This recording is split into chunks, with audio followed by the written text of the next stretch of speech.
A major WWE announcement has been revealed, and if you are somebody who is a huge fan of the AAA Lucha Libre company being acquired by the WWE, then this is definitely for you because it seems like we have some more crossover potential. Also, another WWE NXT star expected to be called up. We're going to talk a little bit about that, why I think it's necessary, why I feel like it's long overdue, and we do got to talk about the controversy. Tony Hinchcliffe, the roast of WrestleMania. Ladies and gentlemen, this is a big one, and it's all coming up right here on the Ango Show.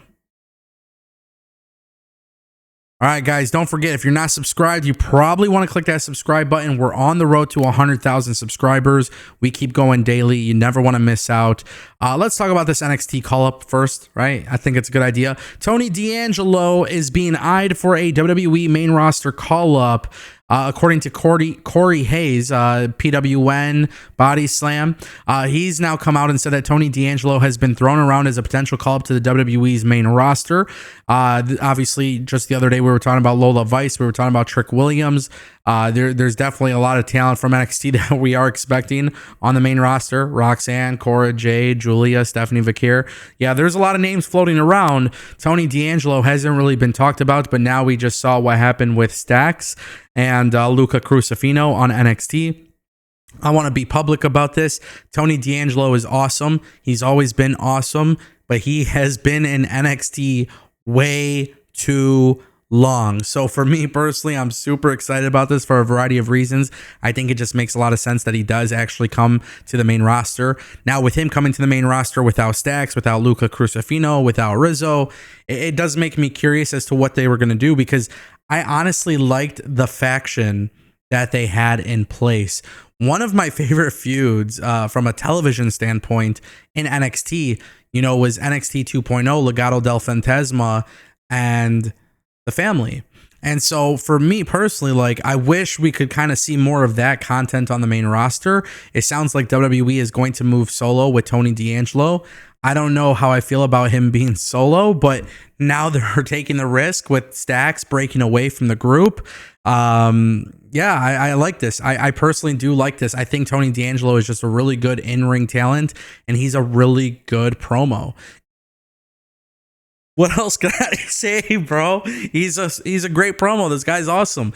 I feel like I start to laugh a little bit because I start picturing in my head some of these ideas of the things that Tony D'Angelo has done, whether it be with Gallus or some of the other groups, and I want to see that parking lot brawl type of storytelling come to the main roster. So I'm all for this for sure.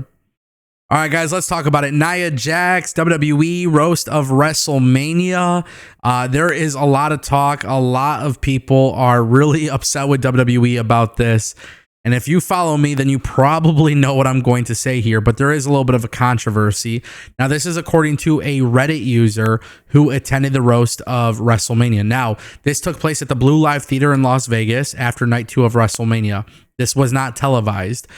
Now, I just want to kind of say something because I see this argument on social media about, well, why isn't there cell phone footage?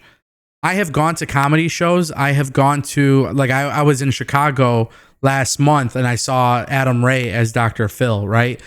Most comedy events that you go to, most comedy shows, most roasts, you're not allowed to bring your cell phone inside. You're not allowed to have cell phone footage. You're not allowed to be capturing. I literally got yelled at for taking a photo with my iPhone. So that is kind of a normal thing, and that's why you're not seeing a lot of cell phone footage. It is hard to verify whether this Reddit user is being genuine. But of course, this is taking social media by storm because this Reddit user claimed that Nia Jax essentially told Charlotte to go F herself. Nobody wants her there, and that she would be better off at home worrying about her 3 ex-husbands. Now, this was pretty insane because Tony Hinchcliffe was there, and there was just a ton of things being said. It seemed like the event really got off the rails. A lot of raunchy jokes were made. A lot of people were saying that a lot of boundaries were crossed. A lot of people were really disappointed about this. There were some things about Braun Strowman and Pat McAfee and Sami Zayn. But Nia Jax, was the one who really got a lot of people talking. Now, here's the thing. This also generated some more conversation because Charlotte Flair unfollowed Nia Jax on social media. I want to say this as somebody who enjoys watching comedy shows, whether it's on Netflix or Hulu or YouTube or whatever it may be. I think comedians and these roasts very specifically are funny. I think there's a lot of dark humor in them. I think there's a lot of personal attacks in them, but it's all for the sake of comedy. I don't know. To me, it's like Tom Brady got roasted. Justin Bieber's gotten roasted. Donald Trump's gotten roasted. I mean, so many people have gotten roasted. I really don't think of this as a big deal. I think wrestling fans live in this bubble that just don't really, and I'm not saying all wrestling fans, but I think a lot of wrestling fans on social media that are outraged by this are living in a bubble.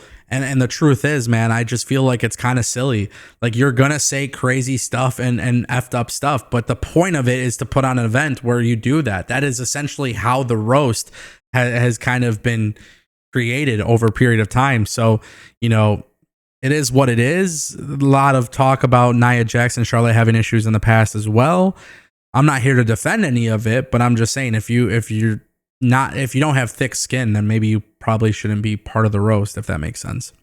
And that brings us to our final topic, ladies and gentlemen. We are going to talk about this. I'm excited about it. Triple Mania has finally been announced.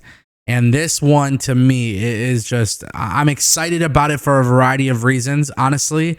But for those who don't know why I'm excited about this, I want to let you know. Now that WWE owns AAA, you know, there is this belief that WWE could potentially change it to NXT Mexico and all that good stuff. Right now, as it stands, that doesn't appear to be the case. Like, they haven't done anything. They're very, very, they're very quiet about, you know, what is currently happening. But that's not stopping AAA from making this announcement with WWE, because Triple Mania is taking place on June 15th, which is a week after the event with WWE NXT Worlds Collide. So they are following up with Worlds Collide with their Triple Mania, which is obviously their big time event. And the belief is that WWE will be sending talent to this event. Now, a lot of people don't actually know this, but Triple Mania doesn't have that many wrestlers actually contracted to them. They have, I think, maybe like 15 to 20 wrestlers actually contracted to them. And then they do per appearance deals and stuff like that. Handshake deals where people could come and make an appearance and stuff like that. Now that WWE owns AAA and the deal will close by Q3, basically you can very much expect WWE to be involved here. There is rumors that WWE is going to rebrand AAA as NXT. So I do want to throw that out there, that maybe at this event, it would be their last Triple Mania under the AAA name. We'll see what WWE does. Well, there's no way to really predict how WWE will go about this, but I am excited to see what happens. I actually watch Triple Mania every year. So I'm excited about it, and then we'll see how they move forward. But you guys, let me know what you think down below. Crossover, guys, get ready for it. Talent coming in from AAA, talent from WWE going out there. It's going to be an exciting time period to see who shows up, when they show up, how they show up, and what they do. Let me know what you think down below.